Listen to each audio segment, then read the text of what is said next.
You're the guy they hired to kill me? I'm the guy they hired to kill you! Danny DeVito, Joe Piscopo, they're funny guys. You can disguise yourself? As what? The Time Life Builder. Tough guys, Are you talking to me? wise guys. I can't believe how things keep going our way.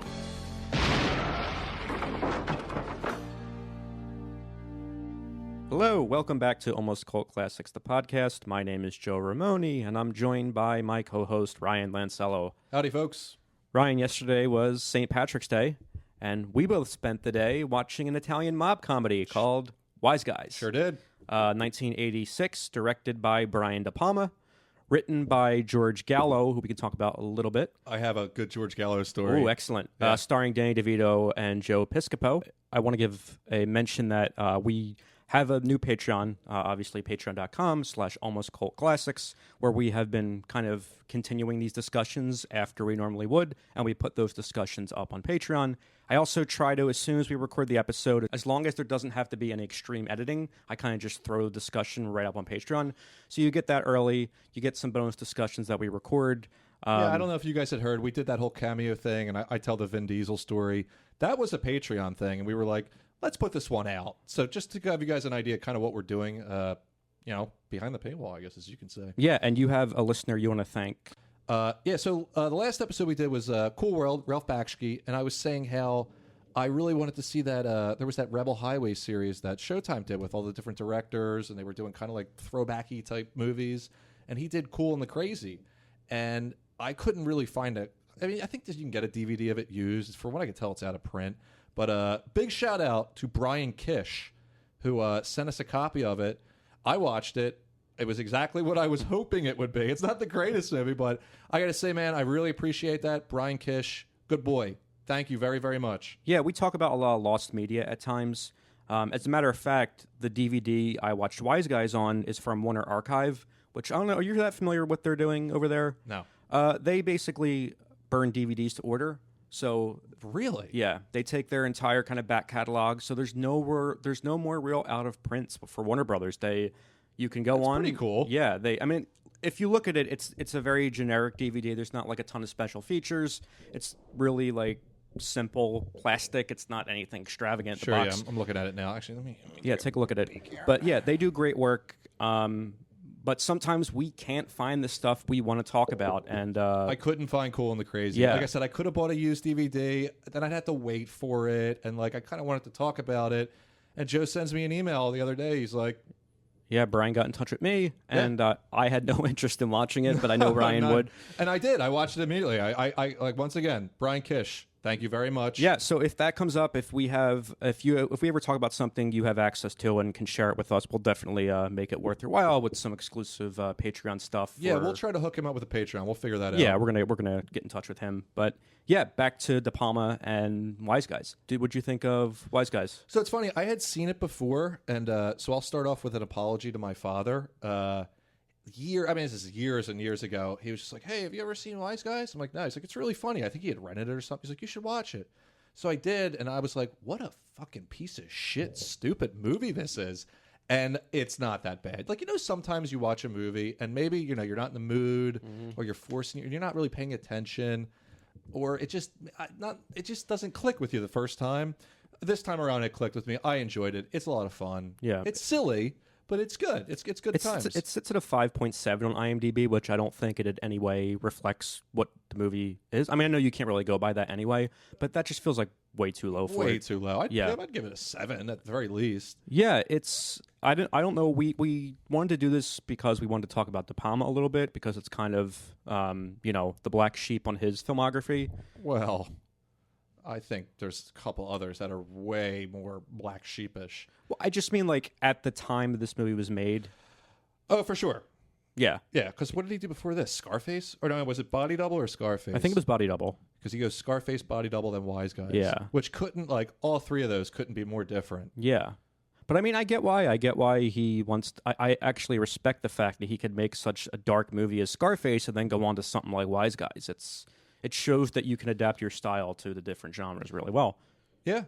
And look, I mean, like, I think he got such a reputation as like this suspense guy, and like, like kind of the one thing he does really good is he'll take a real schlocky like concept or like something real lurid material and he elevates it. Yeah, he makes it like interesting and kind of transcends its stupid parameters. Because I basically watched everything he did up to Wise Guys, and I had seen a lot of shit afterwards. Like I've seen Bonfire of the Vanities, which to me that's the standout piece of shit he's done.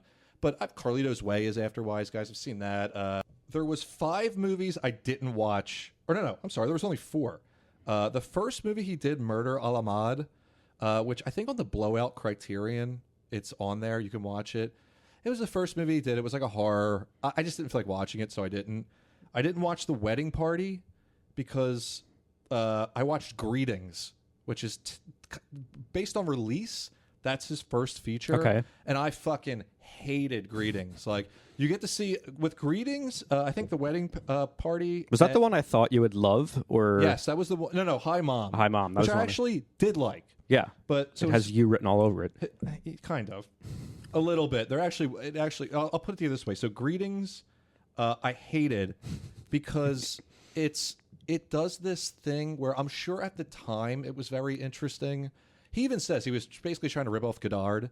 I think specifically Masculine Feminine, which Godard I'm hot and cold on to begin with. And it's a lot of everyone's talking over each other, and it seemed improv-y, but it was really bad improv where like there's one scene where De Niro, like I said, these first 3 movies, the very young, unknown De Niro, and he's fine in them, but where he's like trying to get a girl to undress on a bed and he's filming her, and he's like, just lay down there, take it off. She's like, oh, take off my jacket. And he's like, yeah, just lay down. Oh, take off my jacket. And this just goes on and on for nearly, it felt like 10 minutes. And I just, kind of shit I can't take. It's got some funny premises. Like the movie starts off with 3 guys trying to dodge the draft. And they're telling their one buddy, like, look, you got to act gay. You got to do this. You have to act like a right-wing lunatic. And it's a funny premise that is so dragged out. I just hated it. I did not like it. So I heard The Wedding Party was more of that. So I was like, I'm not watching this. There's a little blurb on the Greetings Wikipedia page that says De Niro reprises the same character in Hi Mom? Yes. Okay. And I think he looked at Greetings and he took Hi Mom and those ideas are it's executed much betterly. But no. Better. I don't know why you're adding the LY there. Well, why not?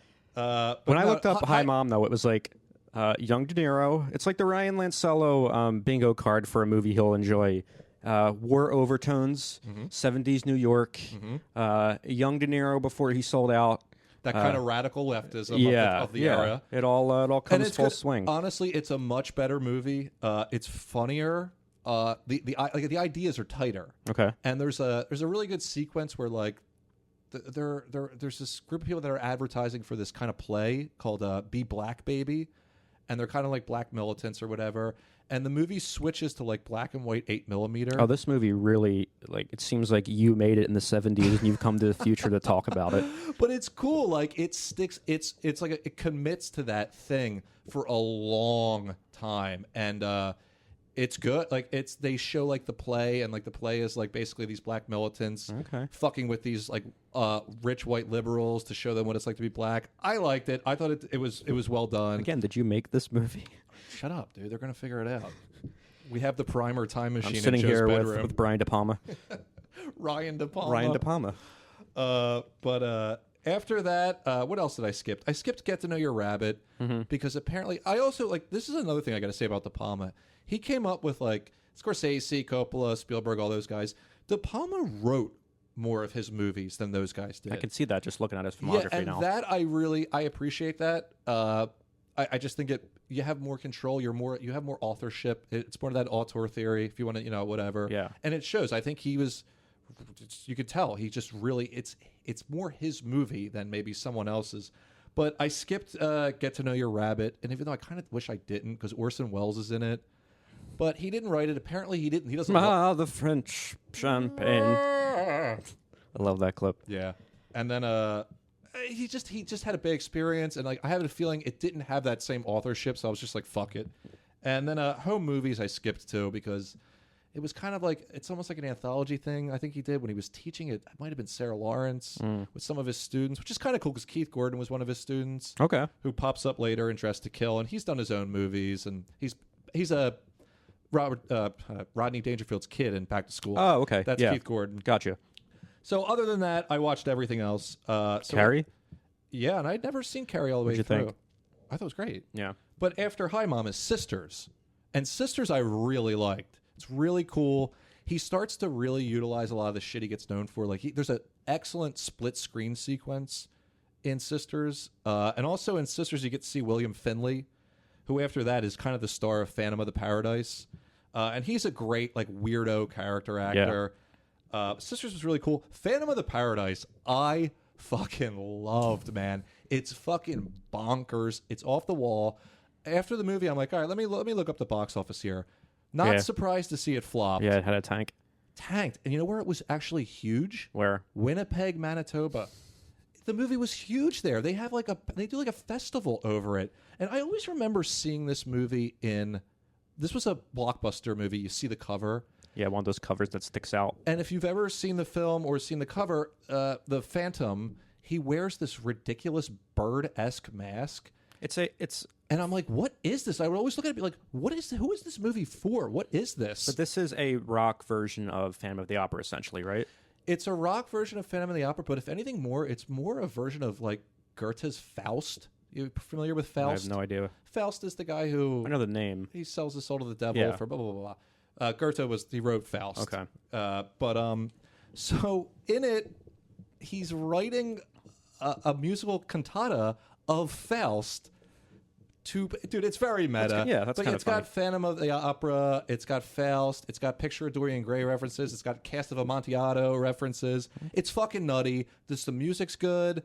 It's got Gerrit Graham in it, who was in Greetings and Hi Mom. It's like Gerrit Graham, De Palma, and William Finley all seem to be buddies, and De Niro too. At least early on. Yeah, definitely. They're definitely in the same circle. It seems like Gerrit Graham's really good in Phantom of the Paradise. So he plays Beef. Okay. Who's like this glam rock singer. It's a very over the top movie. I can't recommend it enough. I think it's fucking hilarious and awesome. But after that was Obsession. I watched that. I liked it. It was good. It wasn't it didn't like knock my socks off or anything, but it was your standard kind of like, neo noir. Or, no, I don't know if it was neo noir. It was just suspense. He does some work with Lithgow too, right? I mean, because Lithgow's in this, and this is why I wanted you to watch Blowout so much. It's not like I can never watch it. I know, but we're doing the show. Well, you can talk about it. I can, yeah. But Obsession was all right. It's the funny thing is Cliff Robertson's the star of it, and he was, I think most people would know him as it was Uncle Ben, right? From Sam Raimi's Spider-Man. The uncle with great power comes great responsibility. I was thinking of the race guy for a second. That's what I was like, but it was Uncle Ben, right? Yeah, it's Uncle Ben. But apparently he was a real piece of shit on this movie. Oh, really? Nobody wanted, he was just a total asshole on Obsession, but that's a little side story. After that, I watched Carrie, which I had never seen all the way through. It's great. It's cool. Yeah. What can you say about Carrie? I mean, it's fun. Sissy Spacek's great. Piper Laurie's awesome. You get John Travolta in that. It's like a real piece of shit. Nancy Allen, it's good stuff. So after that, it's The Fury. Mm-hmm. And I'm looking at it I'm like, he's doing another telekinesis movie after Carrie? I'm like, why? So I was kind of trepidatious to watch it. I end up loving it. It's like he goes into kind of a different direction with it. It's like these weird quasi-government, CIA things are experimenting on telekinetic kids. Kirk Douglas is this special agent. Sounds like Stranger Things. I've never watched it. It sounds a little bit like that. But dude, it's so funny. And once again, De Palma's really good at taking these cheesy, stupid ideas and elevating them. Yeah. To really interesting, fun shit. And it doesn't hurt that the way he shoots is so dynamic. Mm-hmm. Like I said, he does the split screen, which he utilizes really well. It's not just a split screen of two characters. There's things happening on each side that are informing, the story itself. Well, there's some of that in Wise Guys too. There's a couple of really great. There is. He loves that split diopter lens. Yeah, it's really great. Where it's, for you guys that don't know, it basically will put the foreground and the background in focus at the same time. Utilized to great effect. Does his long shots that are really good. There's that scene in Wise Guys where they're talking on their steps before they go in their house, and that's shot that way. Yeah, that's right. Great. And it looks good. It looks excellent. Yeah. But and that's the thing. So used to that flat, blown out comedy movie lighting, and to watch like Wise Guys is shot as a movie that could be, a mob drama. I think, and I've heard this criticism before from other people. It's like one of the problems is comedies are just not shot well. And this is one thing where I shit all over Judd Apatow and his little improv crew is that, yeah, you can sit there and improv all day and maybe you'll get some good lines, but you got to light those things. So when you're not planning these things out, you're going to just end up with bland, stupid shots. And like, yeah, great, Seth Rogen can dance around and say you're the blah, blah, blah, blah, blah. But it's like you get a shitty image. Like, yeah, it's not, everything should cohere into one piece of art. Yeah. And it's like, if you want to sacrifice a good shot for a funny one-liner, go ahead. But why not just write it? Just write the one-liner. And I asked you this. You did that Vacation. You did that Forgotten Failures, right? Yeah. Video on that Vacation reboot or whatever, rehash or whatever the fuck it was. But I had to ask you because I kept seeing this in modern comedies of at least the past 10 years. Is anytime a character like gets thrown or falls or something, it's this horribly fake-looking...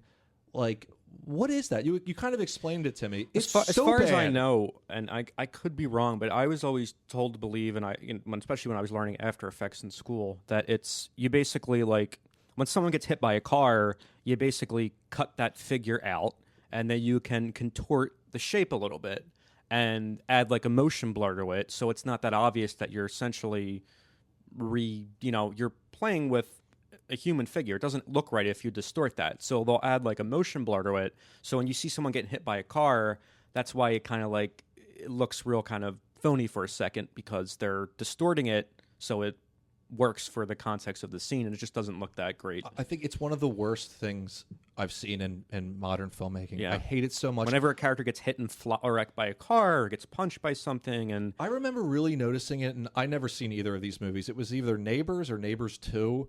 Where like Seth Rogen's in an office and he sits in an office chair and I guess they put like an airbag thing on it and he shoots up into the ceiling. That would be that type of... It looks so fucking terrible. Like there's got to be a better way, but I don't know. We must rely on... I've rallied a little bit against the Three Stooges movie in 2012. Although I like it, I have my problems with it. But I love in that movie that they use the dummies. They go back to using like bad... Even though it looks terrible because that's what they did in the 30s. And it works. Yeah, it's good. And I'm sorry, do stuntmen not exist anymore? Because I'll take the job. If any of you want to see, go to my YouTube channel. My first movie I made in college, I get hit by a car. Hey, Seth Rogen, if you're listening. Yeah. Give Ryan a call. Seth Rogen probably just wants to hit me with his car anyway. He's busy. He's doing a weed shop now or something. Pathetic. Yeah. So anyway, the Fury. Check it out. I really liked it. It's got a good John Cassavetes. It's like a really good villain in it, and he's such a slime ball, and like he can really play that slime ball good. And he's a guy I really fucking respect because he was I feel like the first to like basically, oh yeah, I'll do your Hollywood movie for money, and then I'm gonna go run off with Peter Falk and Gina Rollins and make my little personal movies by myself. Yeah, and fuck you. Like he was really good about that. I really respect him. After the Fury, I watched Dressed to Kill. Which probably now is, I feel like no one ever talks about it. It's probably extremely controversial now. This is a spoiler podcast, by the way. These movies are old, and, it's the journey, not the destination. But the whole twist in Dressed to Kill is that Michael Caine's basically this, like, psychiatrist, and he's got, like, one of his patients has become a killer. And, like, they're trans, or they think they want to become a woman, they're a man, and he won't sign off on the operation, blah blah blah. The big twist is it's him. He's the killer, and I feel like people will be like, oh, well, all trans people aren't insane or anything. It's like that's not the point. It's just that he's insane. He's insane as a person. He's just a nutcase. Dressed to Kill is really really cool. It's a good title. It's a great title, isn't it? Yeah, it's like a James Bond. Title almost. It makes you think that, but this is where he's like De Palma's never made a secret of his Hitchcockian influences, but it's got a lot of Psycho, as in like Angie Dickinson is really like starts the movie off and she's in it for a while and then she's dead. Yeah, just like it's Janet Leigh, right? In Psycho? Janet Leigh. Yeah. So it's the same kind of idea. It's like that kind of stuff. It's got a lot of that. It's cool. I like that. I like movies that kind of subvert your typical understanding of what a movie should be. It's a fun movie, and you can figure it out pretty quick that you're like, oh, it's Michael Caine. But you know what's weird? Like, going through these movies, like, I almost feel like Sea of Love could have been a De Palma movie because it's got like certain elements of that. I've asked you this a million times. Who directed that? I'm going to look it up now. You keep talking. All right. After Dressed to Kill is the one I'm really beyond Phantom of the Paradise, which is definitely an acquired taste. Blowout's a movie it's gotten a resurgence in respect in years, and I'm going to attribute a lot of that to probably Tarantino, and I want to talk about him for a second. Real quick, Harold Becker directed. Harold Becker? Yeah. What else has he done? He has done The Onion Field, The Black Marble, Taps, Vision Quest, The Big Town, The Boost. Nothing that really like jumps out to me. I never saw Taps. I heard it's all right. And Vision Quest I've heard is all right, but too. we both love Sea of Love, so it's just such a cool movie. Yeah, it's not the greatest movie. It's not a great movie. It's not super... It's just kind of cool. It's predictable, but it's like, yeah, it's I don't know. There's something about it. Goodman and Pacino as buddy cop. I don't know. I kind of like it. Yeah. But Blowout, man, I gotta... This is like... It might be my favorite De Palma movie. It's him at his full... I feel like his full creative capabilities. He's using all his technique. The story's really good. It's got the conspiracy angle that he likes to fuck around with sometimes. It's got like the desperate man, the damsel in distress, the crazy fucking assassin played by the excellent John Lithgow. He plays such a good character in this movie. Ryan and I are actually very close friends of actor John Lithgow. I met him once. Being that he came into a restaurant we were working at once. I can tell that story real quick. Yeah, go for it. So I was a bartender at this fancy Center City restaurant. So, you know, there's always a break in a bar where you got to walk in and out. So he was there with his family, and, you know, me and you were kind of the same. We're just like, oh, cool. You know, we're not going to bother these people. But I come back to the bar after going out to grab something, and there's this giant guy standing in front of the break, and he's looking at like a basketball game or something on TV, and I'm just like, excuse me. And he turns around, it's John Lithgow, and I just see him, put my hand out, I go, hey man, big fan. He goes, oh, thank you. And that was it.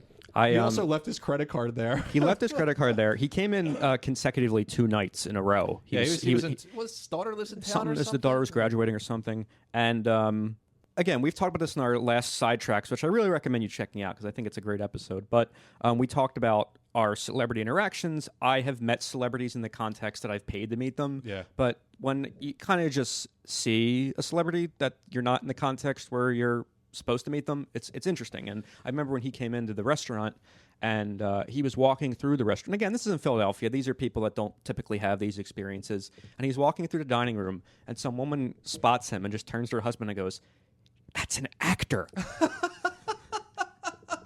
Did that happen? I swear that happened, and I witnessed an it. Actor. Yeah, like she didn't know who it was. Certainly is. But like, you know, John Lithgow, you've seen him in things. But if you're not like us, you might not know who he is. And he's that's so awesome.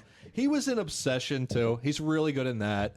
But he's really good in Blowout. And he's in a movie, like I said, I watched everything up until Wise Guys. I've never seen Raising Cain. That comes after Wise Guys. I was going to say, that's one I'd like to check out. He stars in that. Yeah, he does. I'm going to check that out. But I cannot tell you how good he is in Blowout. You really got to check this movie out. It bombed when it came out.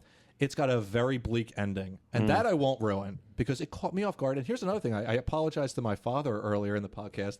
I want to thank my mother, who recommended Blowout to me. She's like, I think you'll really like this movie. And she was right, and I did. But it's got a very bleak ending. Apparently, the word of mouth sunk it.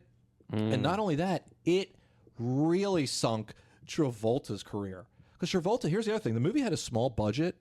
It, like, quintupled when he got signed on. It fucked his career up. Look what he does after this. And so what? Pulp Fiction is probably... He does garbage after this. He does 3 Look Who's Talking movies and just shit that no one even remembers. And then Tarantino, that movie where he's an angel, probably something like that. Yeah, Michael. No. Michael's after Pulp Fiction. I'm not familiar with Travolta cinema. There is something in there, but Tarantino, I think he says this is his favorite De Palma. I think he says it's one of his favorite movies. Period. He ends up casting Travolta in Pulp Fiction because of Blowout, and it totally, obviously, revitalized Travolta's career. Not only that, for a bit. For a bit. Yeah, he's done. Yeah, he's done. By the way, I saw that Fanatic movie. You also saw Gotti, didn't you? You went to the movies to see it. Well, we did, but we ended up just going and I think getting drunk instead. We didn't feel like sitting in Probably, the theater. probably a better. No, but I've seen them both, and they're both. He's funny. I think he's a funny actor to watch. He has fun with his stuff. Exactly, and I enjoy that. We love Get Shorty. We talk about that movie Get a Shorty lot. is one of my favorite movies. Yeah. Man, I love that movie. I love it I think too. he's excellent. I've actually never seen Be Cool. Be Cool is so bad. Is it? I was so disappointed. I was so hype for Be Cool because I like Get Shorty so much. It's disappointing. And same director.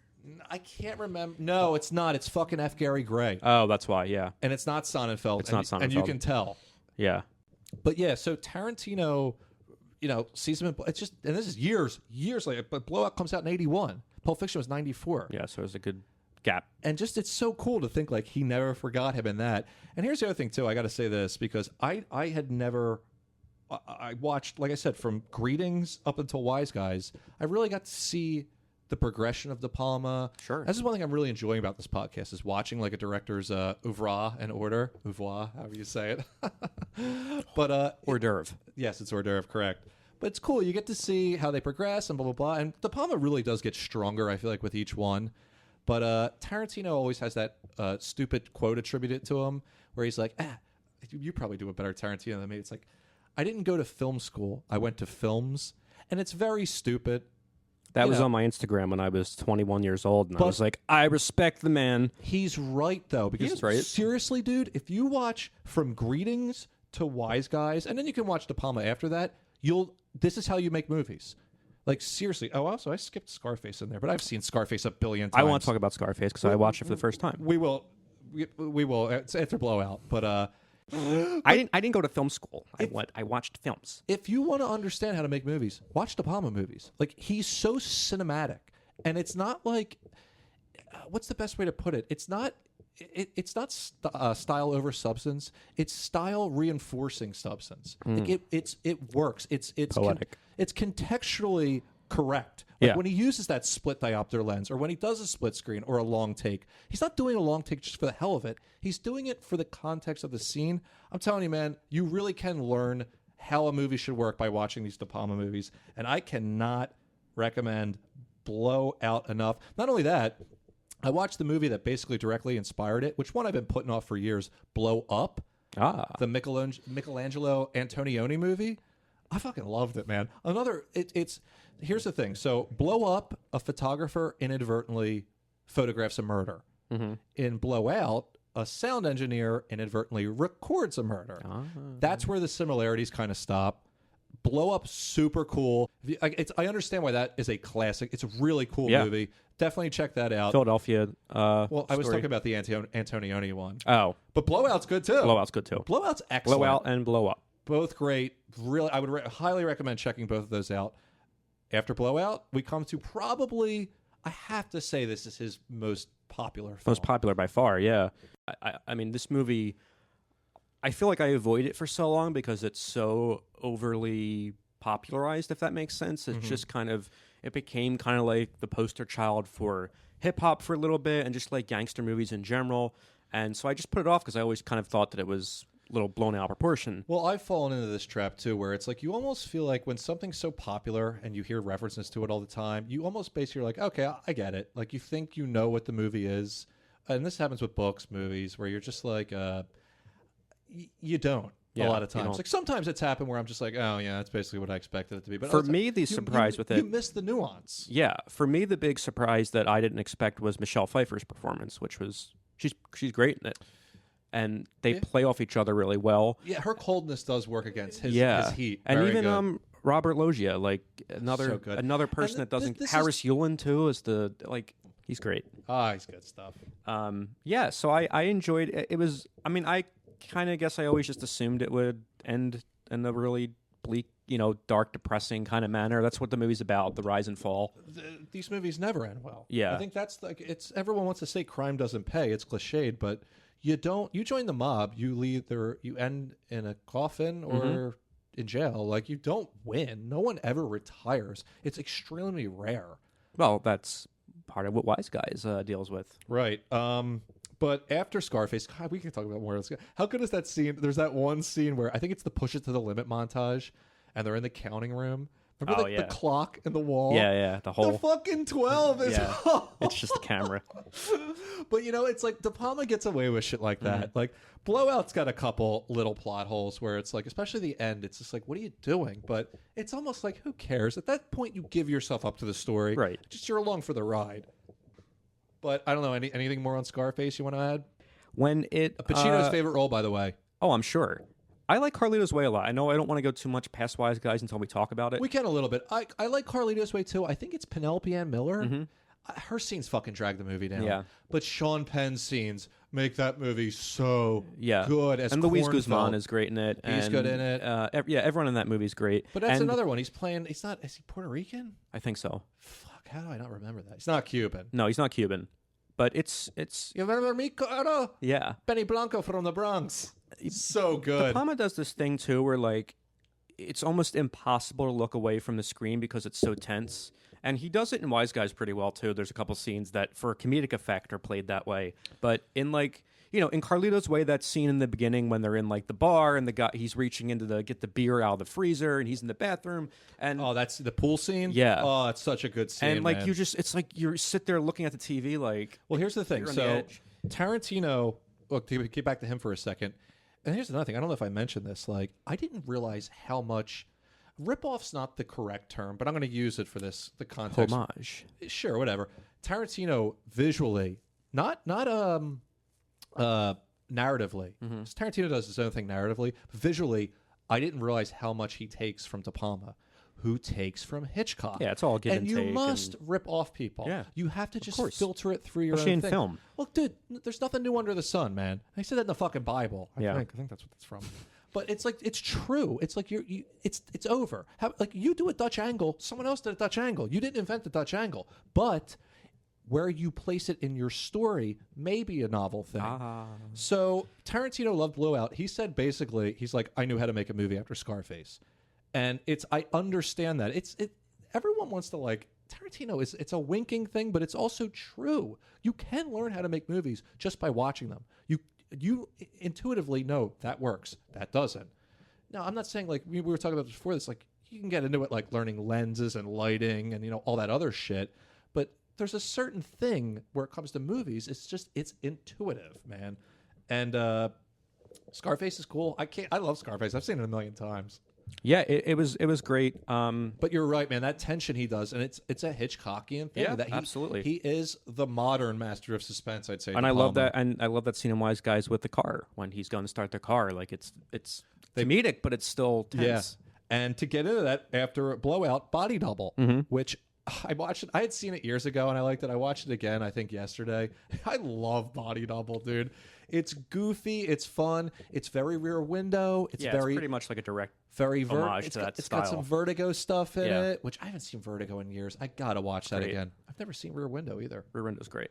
Yeah, I gotta get into Hitchcock. And period. like that's just that is also that's what De Palma takes from Hitchcock is that tense suspense. Yeah. But once again, De Palma takes that lurid stuff. Like, there's a lot of like porn stuff in this, where like it gets into like the porn industry a little bit, and it's fun and funny.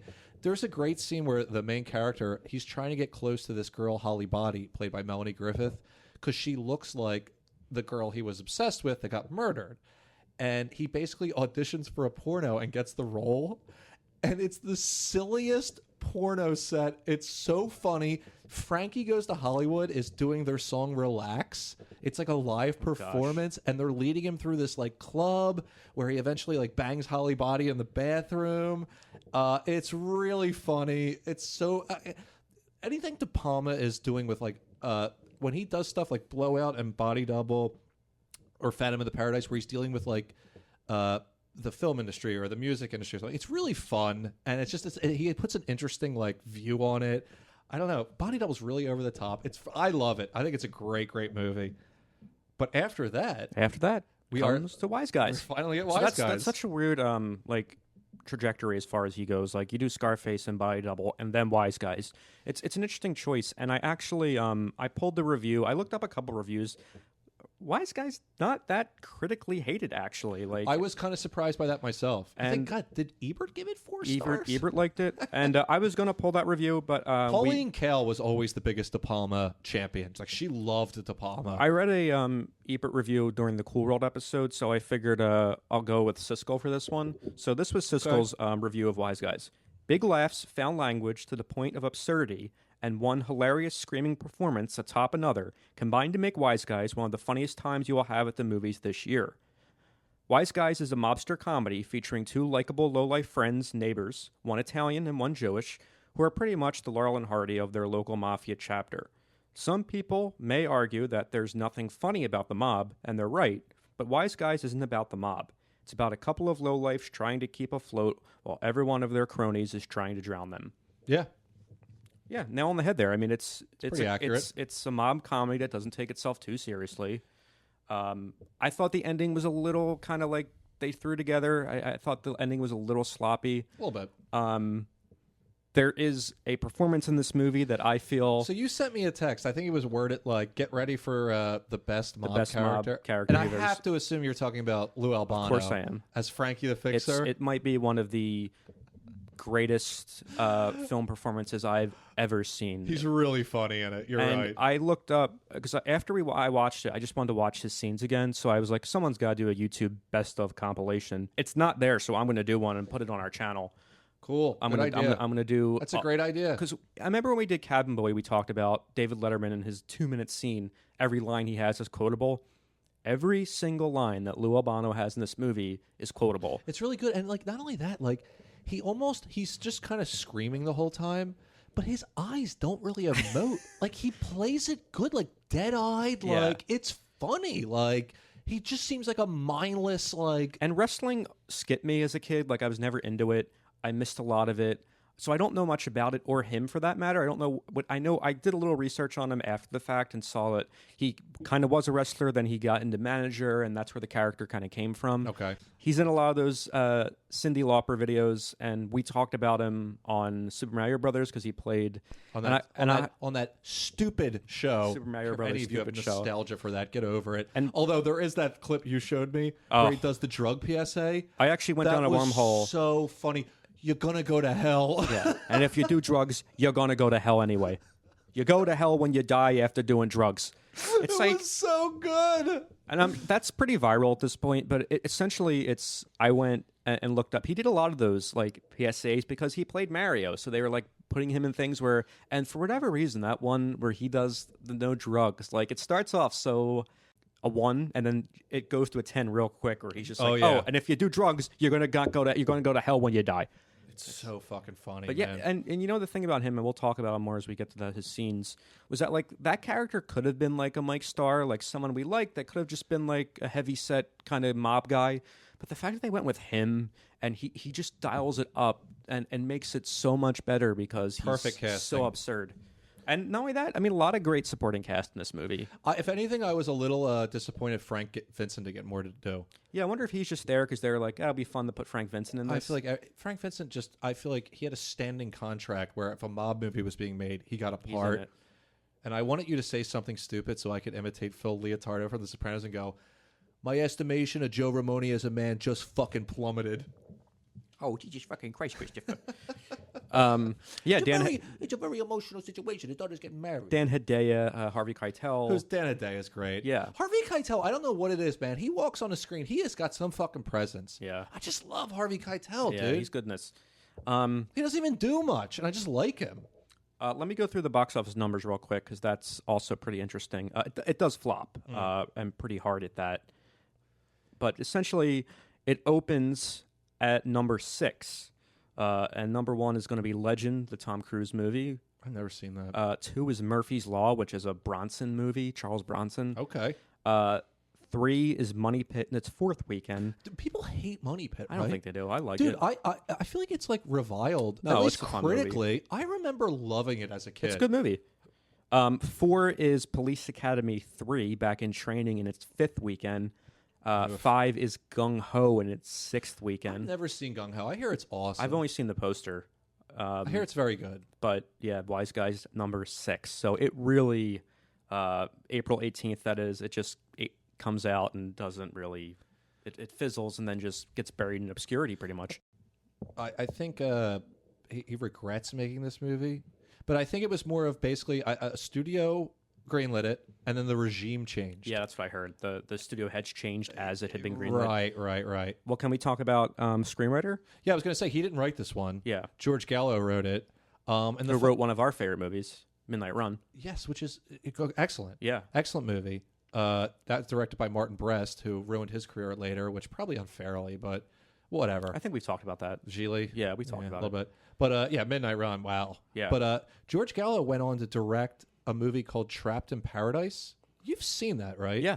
Nicolas Cage, John Lovitz, Dana Carvey. Three. So it's a good little story. Lovitz apparently said the cast and the crew started calling the movie Trapped in Bullshit because they all just hated filming it.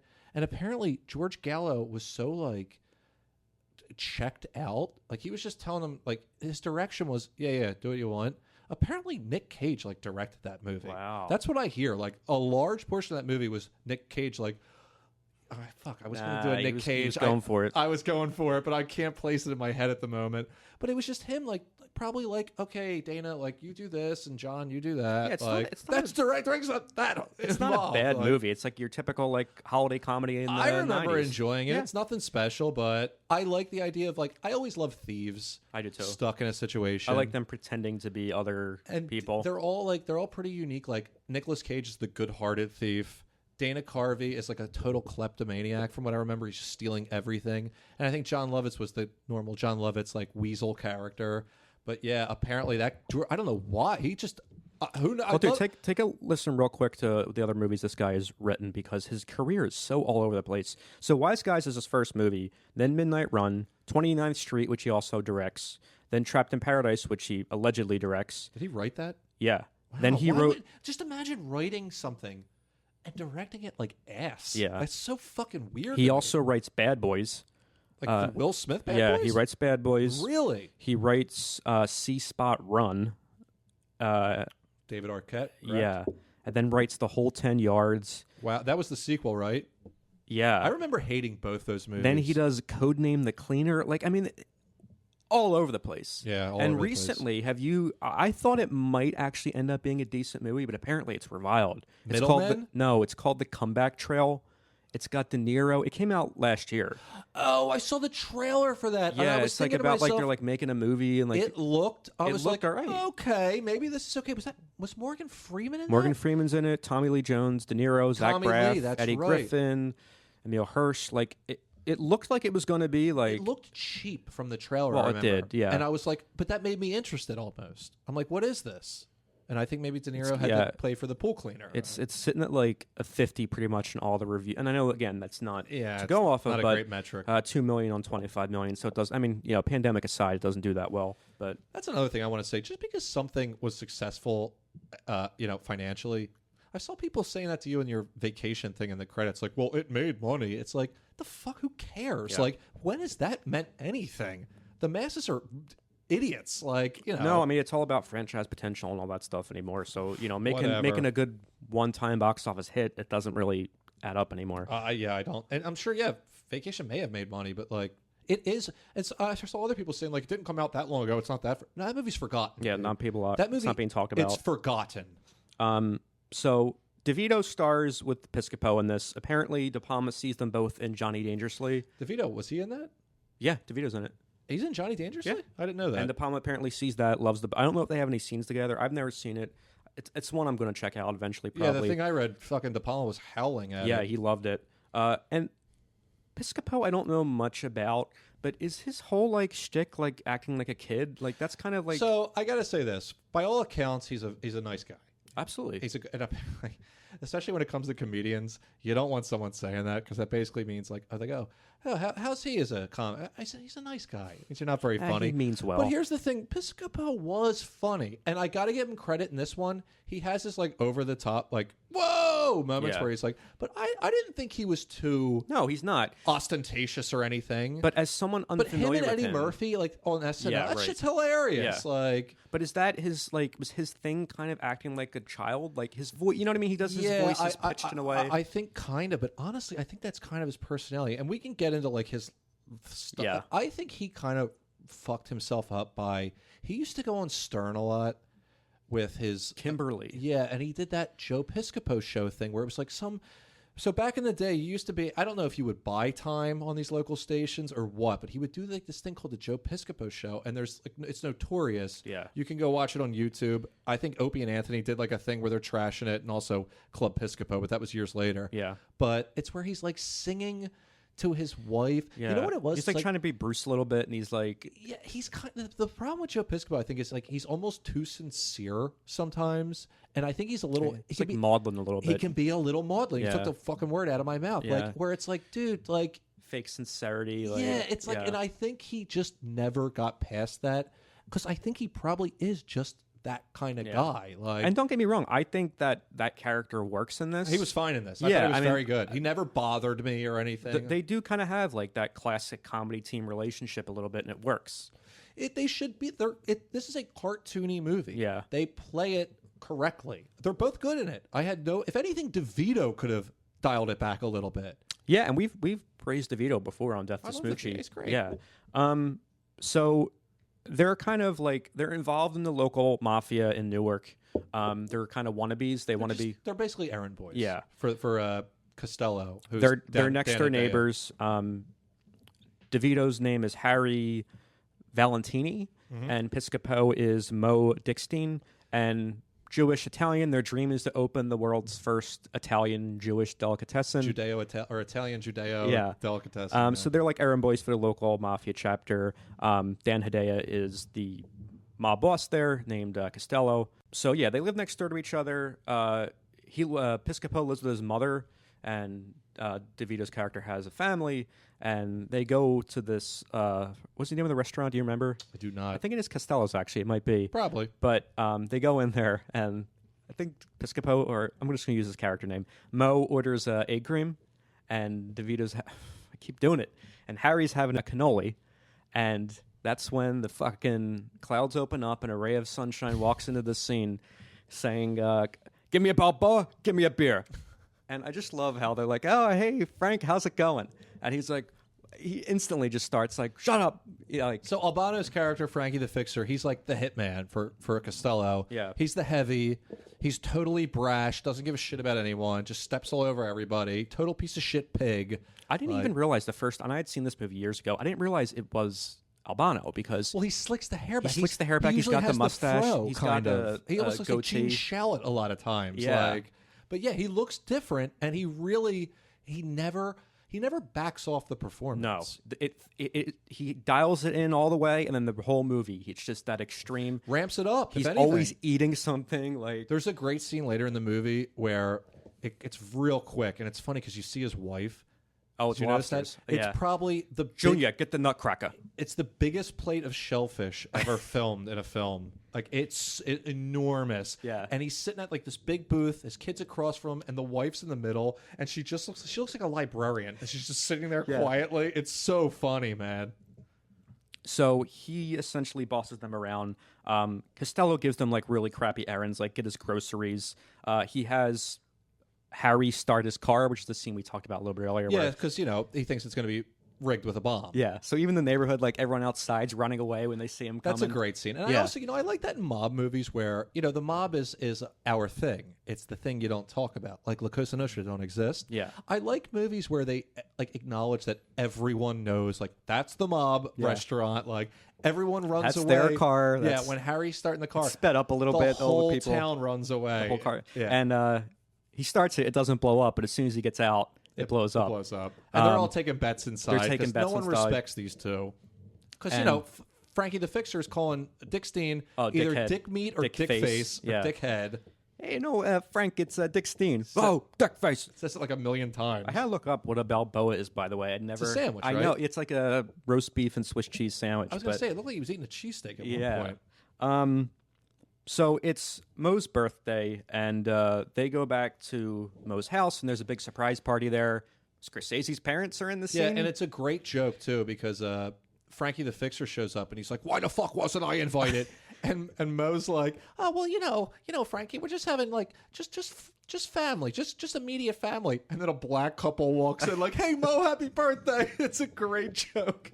And I love like, Frank, have some cake. He just reaches his hand out, grabs a chunk of the cake. Yeah. And like, I love how Harry's trying to like, oh, look at this guy. This is great. It's it's buttercream. You're going to love it. Everyone's horrified that this fucking slob is eating cake. And he has an errand for them to run. He's going to take them to the racetrack to bid on the horse. Because this is the whole crux of the plot. Yeah. Don't touch the car. Don't touch the upholstery. Don't touch the seats. I love that. Yeah.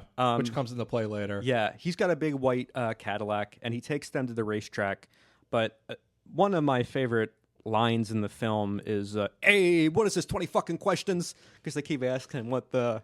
And also there's a cut when he says, what am I going to disguise myself as? Because Frankie's saying he can't bet on the horse. He's too known at the track. Yeah. And Mo says, well, why don't you wear a disguise? And he goes, what am I supposed to wear a disguise as? And Harry just goes, the Time Life Building. And they start laughing at it. He just turns the camera and goes, what the fuck's the matter with you? Cut. Immediately. So then pulling up at the racetrack. And he wants them to bid, is it 25? It's 25 grand. It's the second horse in the second race. 10 grand. I'm sorry, it's 10 grand. And it's 25 to 1. The odds on the 25 to horse. 1. It's the second horse in the second race. The second horse in the second race. You got that? It should be an understand for you two, stunads. Stunads. I love that line, too. Italian slurs are so good, dude. And I get the feeling, too, like Albano improv a lot of this. I don't know what was scripted, what wasn't, but maybe he really brings the personality to this character. It's funny because everyone always everyone can shit on wrestling whether you want to or not. I was never a huge fan. I did watch during the Stone Cold era because it was just so funny. Like the Stone Cold Vince McMahon dynamic is seriously, you can go watch some of it. It's hysterically funny. That's when like Trump was on too. It's really funny stuff. But it's acting. It's physical acting. So when these guys do make the transition, like I'm not surprised when The Rock or John Cena or these guys or Roddy Piper, like that they can do it. They can act. Yeah. They already are acting. Like it's acting. Acting's not fucking hard, dude. You're not whatever. The line, by the way, is put the 10 grand on the number 2 horse in the second race. Now that shouldn't be too complicated, even for you two fucking stunads.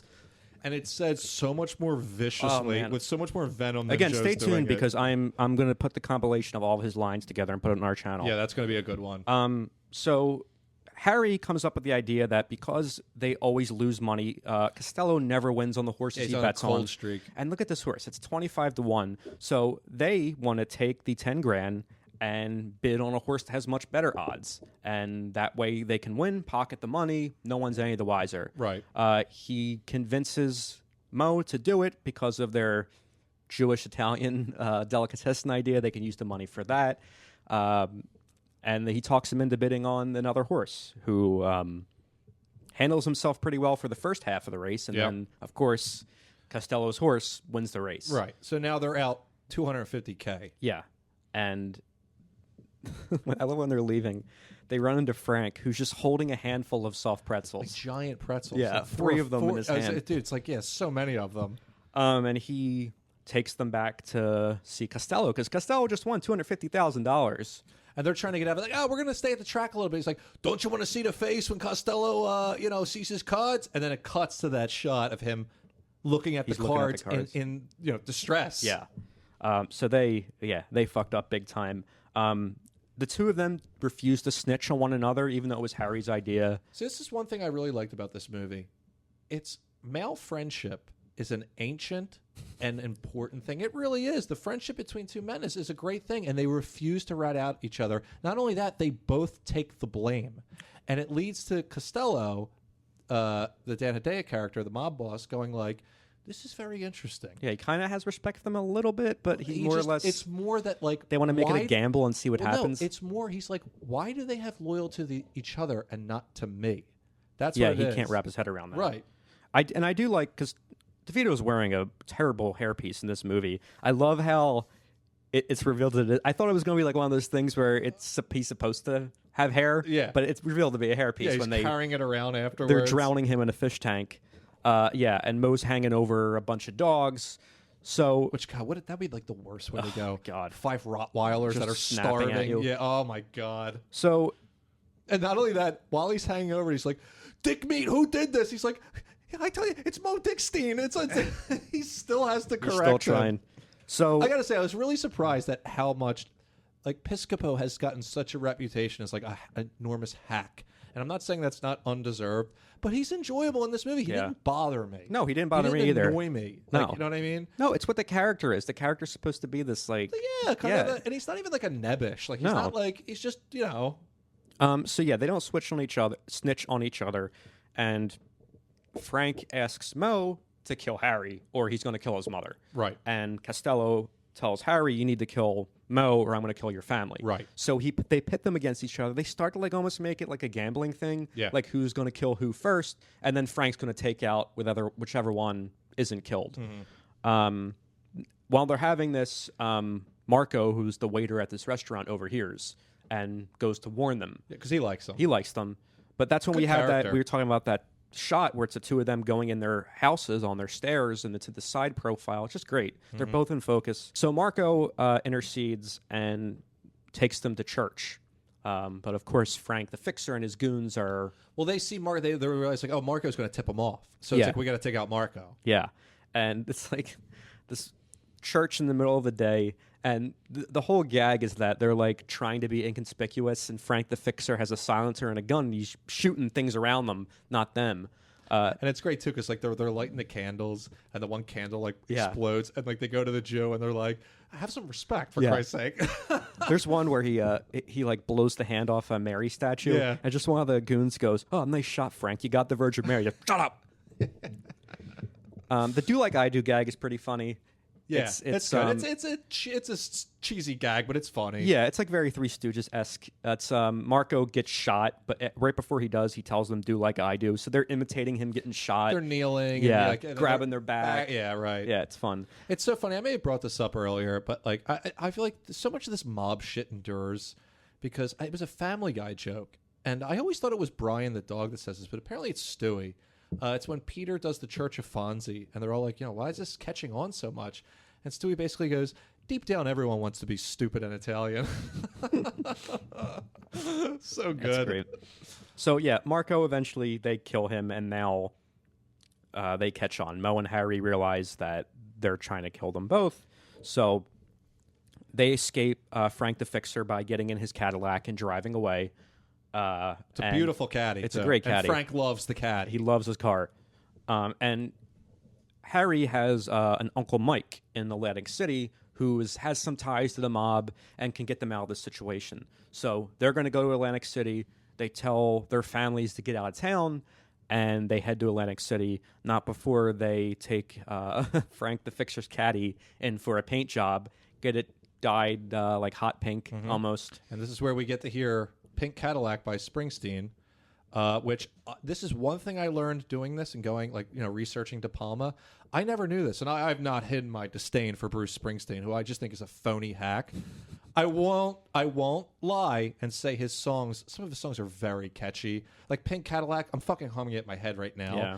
And it's great for the scene. De Palma directed that goofy video, Dancing in the Dark. Did you know that? I did not. With Courtney Cox, where he pulls her up on stage. Yeah. De Palma directed that. Wow. And it's like, I don't know, like I said, I do not like Springsteen, but his songs are catchy, and I think he sings so goofy sometimes. You can't help but like, that's how it is. You want to imitate it. Have you ever seen when Courtney Cox hosted SNL? No. Look it up if in your own free time. She's doing the monologue, and she's like, a lot of people, I got my start in that Bruce Springsteen video, and guess what? He's in the audience. And she brings him up on stage, but it's Adam Sandler doing it, and they start doing this song. Gosh. It's so funny though, because like she tries to dance with him, and like Adam Sandler as Springsteen won't let her touch him, so he's like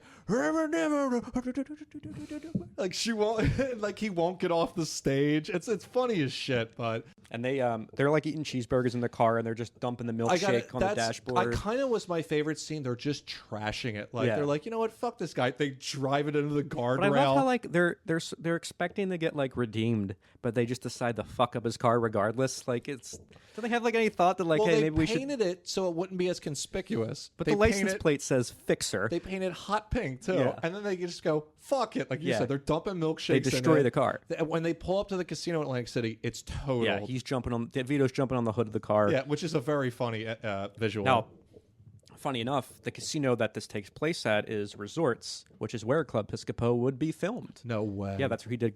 Joe Piscopo had a residency at Resorts Casino. I feel like that was like 2005 to, I want to say 12, around then. A while ago. He did like a one-man show there. But That's yeah, where it was? It was at Resorts. Wow, what a weird... And I don't know much about AC now.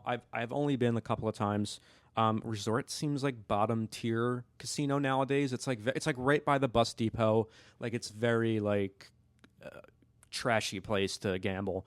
But here in 1986, it looks nice. It looks like kind of like a palace. They used it for something else too. I want to say it was a Scorsese film. I can't remember. Well, I wanted to ask you this too because casinos never close. So like, I'm sure they do.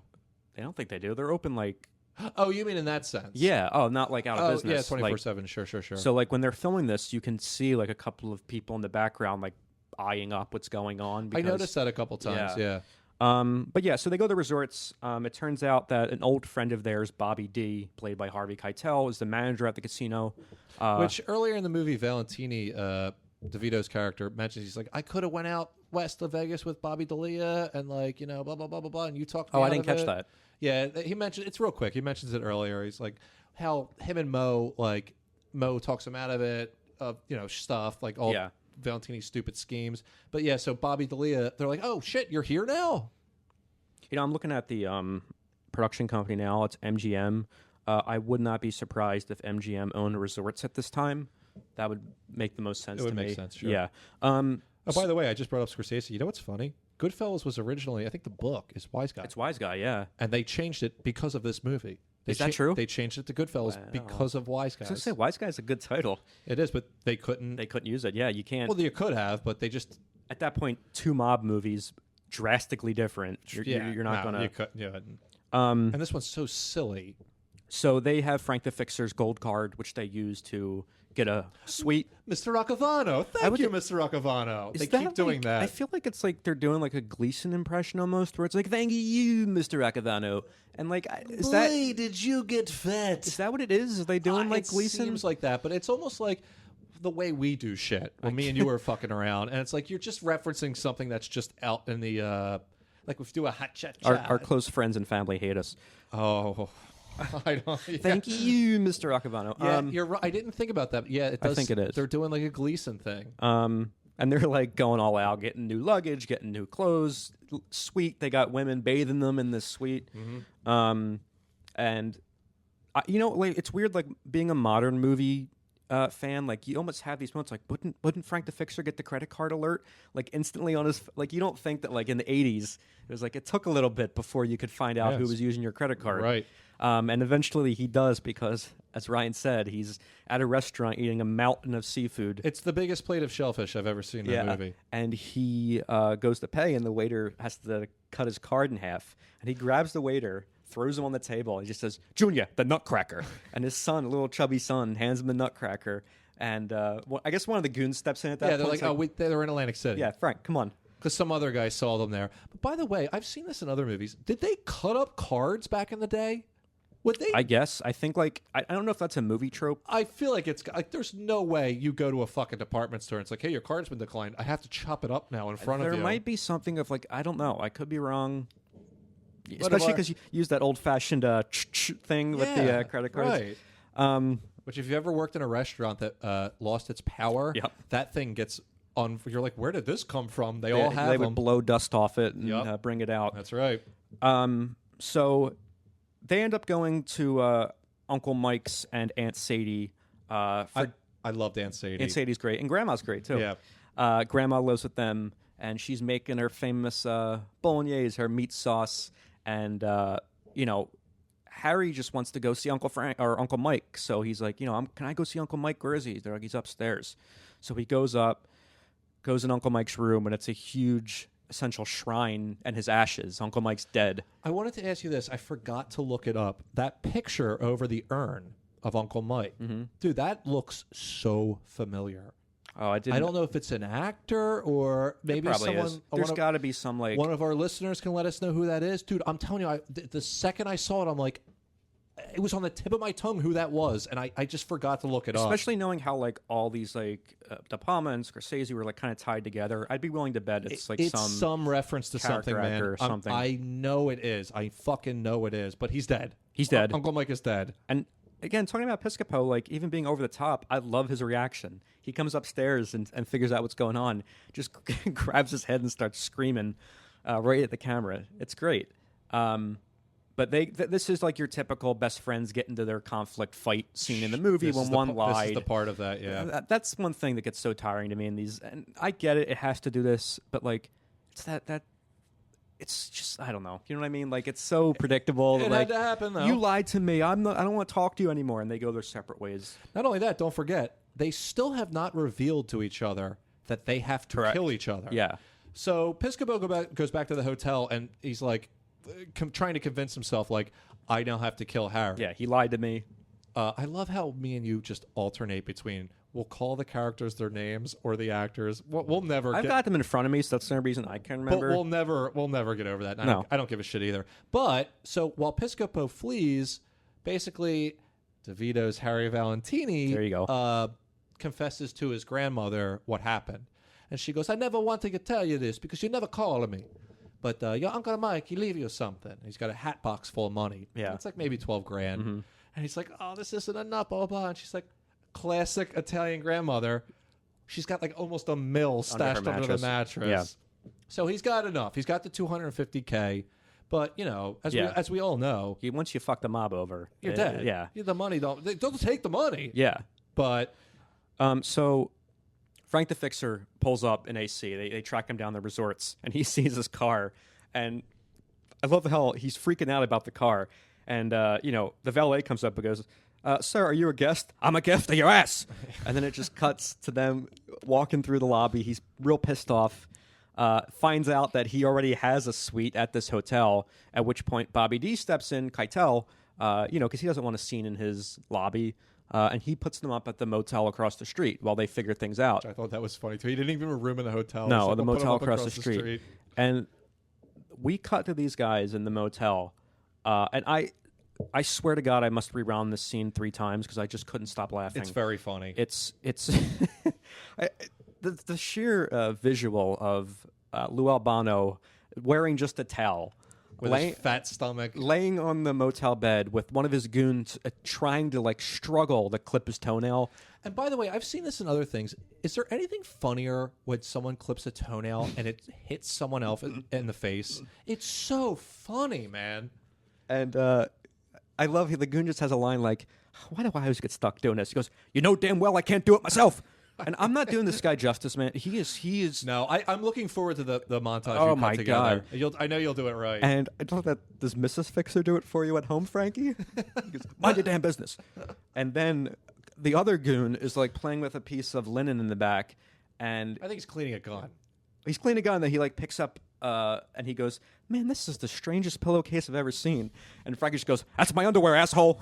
Just like these huge boxer shorts, and he's looking at them like, "This is the strangest pillowcase I've ever seen." And we're really underselling it because he's way better than he and at the tail, he's just jumping on those lines, yeah. And I'm looking at him and I wasn't that. I'm glad he lived. He was 76. When I watched this movie, I'm like, this guy's a massive coronary away from death because he's he's sweating, he's huge, and just you can see every vein in his face. It's unbridled rage the entire time. Yeah, there's only one speed. And like you said, that's that wrestling mentality, that showmanship of I'm going to bring it, and I'm going to rally people, and I'm going to. He's the best part of the movie, and I'm shocked that he didn't get more parts. And I know he wasn't probably didn't have that great of a range. But I don't know. When was the Mario Brothers thing? That was in the 90s. So it was after this. Yeah. Wow. And that was it. That's so funny. He's in a movie that we get requests for constantly. He's in Stay Tuned. Oh, okay. But he plays a ring announcer. He plays that part. Right. But yeah, I love the guy. I thought he was incredible in this movie. I can't say it enough. I am going to do that cut of his lines. I can't wait to see that. So this is where the movie for me started to get a little I felt like they looked at where they are, like, shit, we got to end the movie. Let's just start. Let's just start. So Harry comes back. He goes, look, I got the money. Yeah. And like they both basically admit to each other, like, we got to kill each other.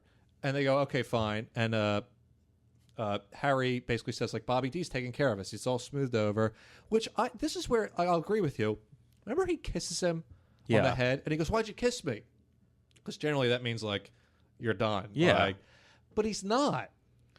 This is where it kind of fell apart because it seems like Bobby D is fucking them. It's made clear that Bobby D... It's a triple cross, essentially. That Bobby D dislikes Costello. He dislikes Frank the Fixer. He dislikes all these guys. But he likes Harry. He likes Harry, but he also knows, like, you guys fucked up. Like, you took $250,000 of mob money. So he does set them up because... but he doesn't. But the Fixer's in the limo. They almost get in the limo. Like, what was going to happen? Exactly. Was because I guess Harry's in on it at that point. I feel like we got to give the listeners a quick rundown. So basically, they get the money, right? They're going to leave for the limo. Harry goes, we got to have a drink to celebrate. They have a drink, and then that degenerate gambler kicks in Harry, and he's like, no, I'm lucky now. I'm hot. Let's go hit the tables. But is that degenerate gambler, or is he like an act there? It's an act, apparently. Yeah. So, okay, maybe they weren't supposed to get in the limo. I guess not. I guess Bobby D was just setting up Frankie and his stall boys. Him, I guess. Yeah, I don't know. You're right. It's a little fucked up here. And I learned that there's champagne cocktails a thing. I had never heard of that. What is that exactly? I looked it up. We're both bartenders. I love how you had the same thought as me. I'm like, I have absolutely heard of a champagne cocktail, but I'm like, what's in it? I looked it up. It's an older. No one orders them. It's an old lady in the airport. What is it? Drink. I don't want to get it. I don't remember, but it's not. I thought it was just a clever way to say champagne. It's champagne and Maalox. So yeah, it gets a little muddied. There's the whole like faking death angle. They get into like a struggle with the gun, and Harry fakes his death in the casino. At which point there's okay, but this is actually it does set up a good ending that I liked in the sense that like Mo thinks he shoots Harry, and Harry dies in the casino, right? Mm-hmm. So then it leads into Harry's funeral. Mm-hmm. Where they bury essentially an empty casket. Fixer's eating a sub there. Right at the thing. Yeah. Costello's there. And I like the interaction with the grandmother comes up, spits at him. Yeah. You know what I mean? And then the Aunt Sadie comes up and goes, you did what you had to do. Like, she was great. I loved her. She never likes Harry. Yeah. Never bends on that. But so... Jesus Christ, I wanted to say Piscopo. Mo goes back to his place and he's just despondent. His best friend's died. He's basically killed him. He's going to hang himself. Yeah. And he does it, but Harry appears there. Pretending to be a ghost. Right. And, you know, he kind of he saves him from hanging himself and goes, look, we're going to fake our deaths. Yeah. He's got a skeleton. He's like, I had to fake my death. It's the only way we can get out of this. Which is fair. Yeah. Because they'll never stop. The mob will never stop until you're dead. Yeah. But somehow he acquires a skeleton. He says, look, we're going to burn the house down. They're going to think you're dead too. And this is the only thing I liked here was that they liquidate the entire mob, like that whole crew. Yeah. So they flee out the back door with all the gases running in the apartment. The mob guys come in, Frankie, Costello, all the other goons. All of them, yeah. And which again, it's for me, it was. But here was a nice callback. So earlier in the movie, Costello goes to light a cigarette, and everyone comes in with a lighter, right? So while the gas is going in this place... Who farted? Yeah. Frankie says who farted. They're all kind of sniffing around. It's like, well, there's bones on the table. Where are they? No one knows where they are. Costello goes to light a cigarette. They all come in with a lighter, and you see that flash on Costello's face like, oh, fuck. Yeah. And the house just fucking goes up. Yeah. Wait, you had a problem? What was it? I mean, just like the notion that all of the mobsters would go there for a hit. It's a little weak. Look, I'm not necessarily disagreeing with you, but you're in for a penny, in for a pound. Again, just take it. I thought that the movie was actually... I like when the mob gets destroyed in a film. And I'm fine with that too. But I feel like they had a good premise here about these couple of lowlifes that steal mob money, but they didn't quite know how to tie it up in a way that made sense. Like, at this point, you have to eliminate the entire mob. That's the only way these two are going to get away. Right. And especially because it cuts to them, they open up their deli, like, Mo and Harry's. So there's some elements of don't take it too seriously. You can't take this movie seriously. I actually really enjoyed it. I thought the ending was a little sloppy, and that I guess that's why I'm like kind of like being hard on it, because I really enjoyed it up until the point where they get the 250,000. It's a fun ride. Yeah, And you're right, it does. That's when it starts. I'm telling you, that whole Bobby D'Elia thing, it's very muddy. yeah. It's really, but That was probably one of those things when the studios changed, because believe it or not, and this I could be wrong here. I read somewhere that the casino didn't want to portray a potential manager with mob ties, Right. So they wanted to like show that he was still a good guy and get them. So I think he probably did end up setting them up. There might have been something. There might be a lost version of this movie. Who knows? But I just thought that the ending was kind of a cop out. And I feel like they just kind of weren't sure how to tie it all up. And yeah, whatever. I mean, it's worth the ride. It's not. It doesn't ruin or spoil the movie. That said, like, I'm glad we did this one because, like I said, the first time I saw it, I'm like, wow, what a fucking stupid piece of shit. And I was pleasantly surprised. I was like, this is fun. Yeah, it's it's just an enjoyable, fun movie. I really think that again, it is cartoonish. Yeah. Albano the performance that he puts in, I can't sing this guy's praises enough in this movie. 100% worth it for him alone, and he's in a lot of the movie. Yeah. Like, it's not like these two are the main characters for sure, but he's the third main character. Just the look on his face. Yeah. It's like, it's so, like you said, like, it's his eyes too. They're like, they're dead, but they're not. It's very good. It's very, very good performance. And I think even at the funeral at one point, he's just like, fuck him, he's dead. Yeah. Like, he's so like. Such a piece of shit. Yeah. But they all blow up, they die, movie ends. It's a quick movie. I think it's less than an hour and a half. It might be like a little bit. I think it's 101 minutes, I believe. Yeah. So I enjoyed it as well. I like the fact that De Palma made it. I think it shows that he was willing to kind of mix up his filmography a little bit. And you got to remember, he started, like, Greetings and Hi Mom were comedies. Mm-hmm. They were meant to essentially be comedies. And, like, not only that, all his other movies are funny. Like, he's a funny guy. He has funny moments in his movies. He knows how to make you laugh. Yeah. Like, all the movies I went through, they all have a laugh in them. That's why, like, I think I enjoyed this so much, was like the mob elements, they're treated comedically, but it's almost like it's grounded. It's the stakes are there. Yeah. Right. And I think that's a problem I have with a lot of comedies of this type, especially mob comedies, are like it's completely ridiculous. It's not at all grounded in a proper stakes. But this, it's that I feel like that's what, and I think that's what makes Gallo a good screenwriter in certain movies. Obviously, he's written good screenplays. Is that he knows how to make, like, Midnight Run. That's a movie where the stakes are perfectly in every angle, or everyone has their motivation. It's timed. Well, I think a lot of, like, I don't know. I don't want to harp too much on modern comedies, but it's like they'll have the stakes, but they'll also abandon them for some joke. Yeah, and it's like, no, man, be consistent. I think consistency is one of those big problems where they just kind of lose the thread. And it's like, no, stick with it. Yeah. Like, that's where you can mine a comedy can have pathos. It can have, like, the specter of death is over these characters the entire film. Like, even before they rip him off. Yeah. Like you said, with the car scene and everything. Like, these guys are on eggshells. He shoots they walk Piscopo. on eggshells the whole time. Oh, yeah, that's right. He puts on the bulletproof jacket and shoots him. Like, Costello shoots him. These guys are, it's never, like I said, it's always there. But I don't know. I liked it. I was so happy to go through De Palma's filmography. He's fucking great. He's actually underrated. Quick funny story, because we didn't go past Wise Guys too much, but I had to say this. I remember, like, it was like a year or two ago. I was super depressed, probably just over being human. Who knows?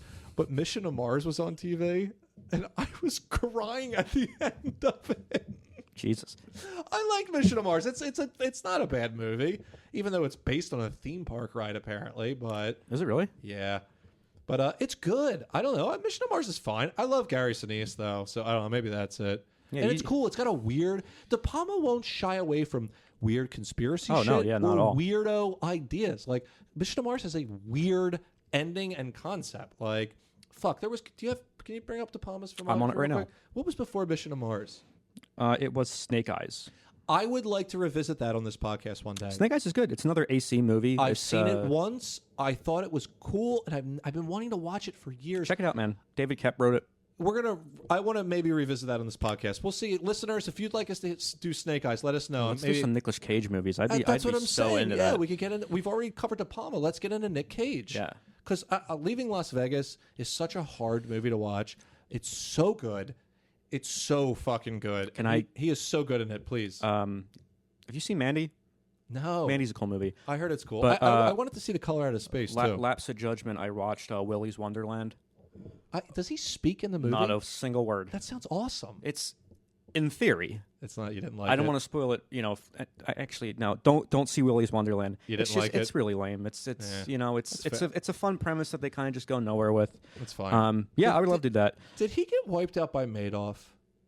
Something like that. Because I think he did. I know Kevin Bacon did too. I remember me and my buddy, we were going to send Nicolas Cage a letter with like $10 each. We never did. We liked him. He seems like a fine guy. I love Nick Cage. He's great. I don't know. So we're starting something new with the podcast where we're going to start doing voting rights for our next episodes. We've already done for our next episode on Patreon. You can vote for what you want to see next. So next time on the podcast, we're going to be discussing Mars Attacks. And what was that against? Brewster's Millions, which is another one we're we want to do eventually. Yeah. Because what's that movie that? Not only that, Brewster's Millions. There's a couple iterations of that, and it's based on a book. Yeah. And I want to I loved Brewster's Millions. There's that Lost Arbuckle comedy movie. Isn't there? Mm-hmm. Plus, it's got John Candy. You love him. I love John Candy. I like Pryor. But Walter Hill, who directed it. Yes, and I love Walter Hill movies. What's the? I always forget the name of them. I'm trying to look it up now. It's that he did like a kind of a musical, like dark, like post-apocalyptic kind of. Is it Streets of Fire? Oh my God! Is that what Streets of Fire? Is that what that is? It's a neo-noir rock musical film. Yeah, I'd like to get into Walter Hill. We have gotten requests to do Streets of Fire a lot, so I would love to do our first maybe like 2 episode or something because. Well, here's the thing. Streets of Fire seems like it'd be a lot to look. It took us half an hour to get the Wise Guys. I think, we're going to start. Anymore, it seems like we're really kind of getting into everything these people do. Yeah, I like this direction we're taking. Well, I like it. We are going to do Mars Attacks for the next time on the show. We're going to keep this conversation rolling, though, over on Patreon. So, like I said, every time we do one of these episodes, we just keep the mic rolling. We just kind of talk about things that aren't directly related to the episode. Or somewhat related. We have a ton of, like, deleted bonus segments I posted up on there. So, yeah, we have some great stuff coming. We're going to keep doing more stuff. Joe brought it up a couple times where we're talking about celebrity cameos and my Vin Diesel story. That was a Patreon thing. And me and Joe thought, like, let's put this one out for free. Like, But look, it's $5, guys. We're putting shit up. I'm sorting out my living situation. Things are settling for us. We're going to be doing a lot more content because we enjoy it. It's fun. And I love feedback. It's fun. Yeah. Shout out Brian Kish again. Thanks, Brian Kish. If you have any of that lost media that thinks you relate to this episode, if you got some Lou Albano stuff, please send it my way. Imagine getting some behind the scenes, some outtakes of that fucking Frankie the Fixer character.